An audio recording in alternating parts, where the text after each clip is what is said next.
Hi everyone, it's Charlene. Thanks for joining me for a fun holiday card tutorial today using the PHOTOPLAY Say It With Stamps products. I'm starting out with the A2 Starburst Pierced Cover Plate. This is a beautiful cover plate. It gives you this nice starburst pattern that's pierced into your paper. So I'm going to be using that for my background today. Really nice subtle texture. I've got a sticky mat here, and I find that helpful when I'm working with large stamps. I'm going to be working with the Christmas lights background stamp, which can pretty much stamp any size card. I've got a piece of red cardstock, and I've put that on my sticky mat and my stamp positioner, and now I'm using some anti-static powder tool. Next, I've got to use some embossing ink, and I'm going to make sure to get my stamp nice and inked up because I want to try and do this in one stamping. I find generally that embossing works better when you stamp once. I know other people prefer to stamp twice. I'm a one stamp kind of girl when it comes to embossing powder. So once I get that stamped down, I'm going to go ahead and just pull that sticky mat off of there, and I can emboss this with some beautiful gold embossing powder.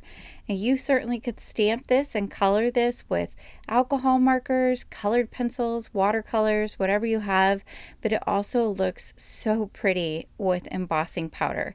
It's a repeating string of lights, and it goes all the way across the paper here and there, and it just creates a really nice random pattern for your background of your cards. Look at that beautiful gold. I just love embossing. I think that's kind of the gateway drug for most people. Mine was actually pearl powder, but I love heat embossing as well, especially when it's so easy to create a gorgeous background like this by heat embossing.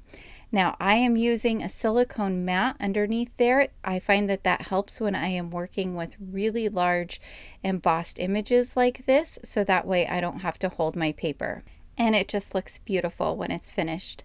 Next up, I am using the Secret Santa stamps and coordinating dies. These are really, really cute. You've got Santa, you've got reindeers, you've got Secret Santa sentiments. You also have general holiday sentiments. It's a great set. And I'm going to be stamping onto the Color Me cardstock. I've picked out Santa holding a stack of presents, as well as 3 of the little images, an ornament, a star, and a candy cane. I am stamping these in alcohol-friendly ink, so that way I can go in and color them with my alcohol markers. I'm starting out with coloring Santa, and I'm using R14, R27, and R29 for his red suit. And then I'm also going to be using those reds on the top present. So you'll see that in just a moment here. I'm just outlining his suit with the darkest shade, and then I'm coming in with my mid-tone and kind of blending it out. And then in the center, I'm using the R14, my lightest tone, to add some brightness to the center. I'm not an expert colorer. There are so many people out there that can show you how to color amazing images. I do very basic coloring, but it makes me happy. I find it to be a very fun and therapeutic pastime when I am making cards. And so I just always try to pick 2 or 3 colors that I think are going to coordinate well. And I start with the dark, then go to medium, then light. And sometimes I add in some more medium or dark if I feel like it needs some additional shadows. For my greens, I'm using G07, G28, and G29, again going dark, medium, and then light in the center of the present. I generally try to think about how things would look if the sun was shining down and kind of towards the front of whatever my image is. So I will put more shadowing towards the bottom of the image and a little bit less towards the top and sides. And adding that little bit of shading on the top and sides, it's going to give your image an appearance of 3D rather than 2D.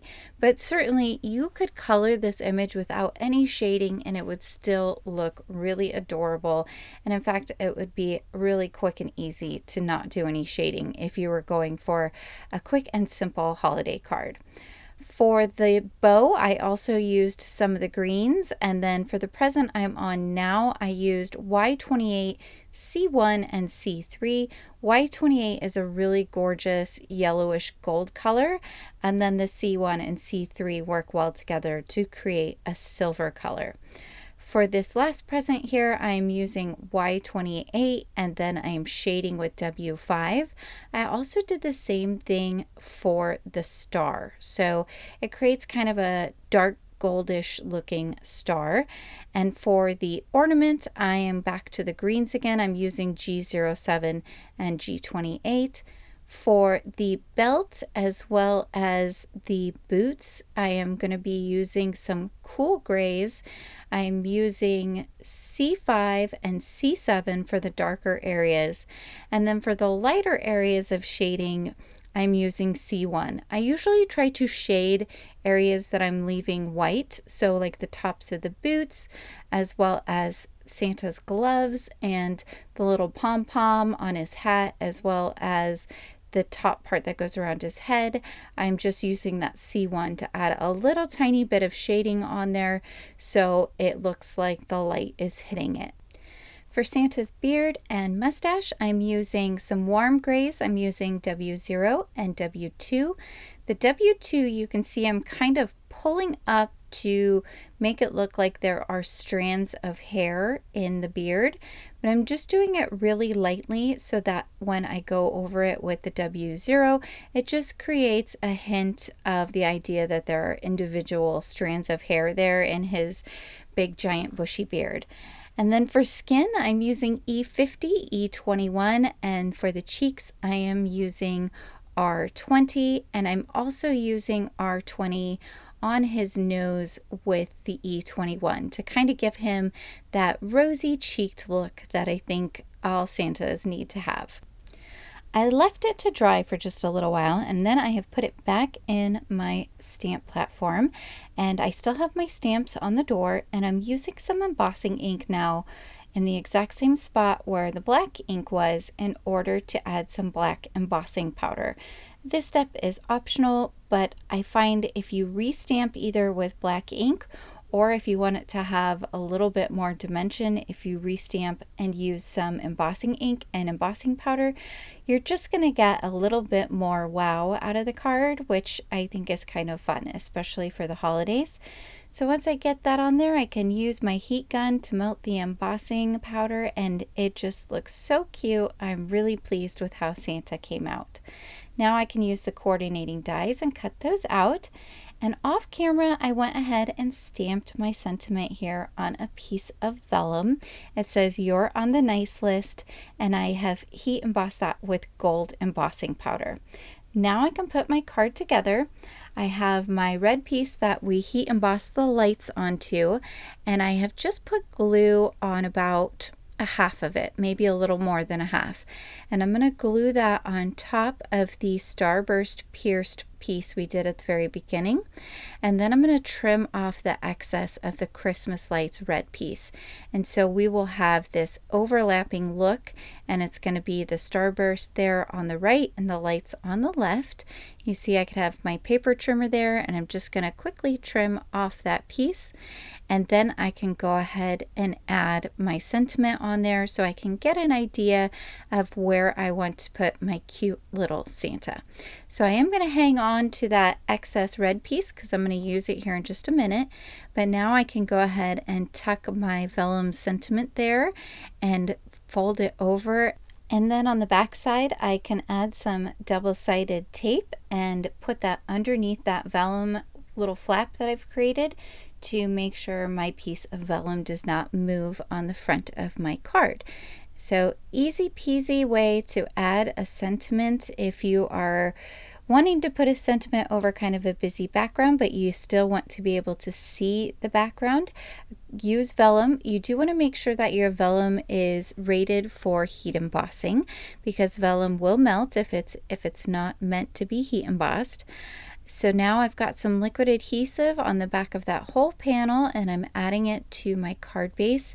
This is an A2 card, so that means it's 4¼ inches by 5½ inches.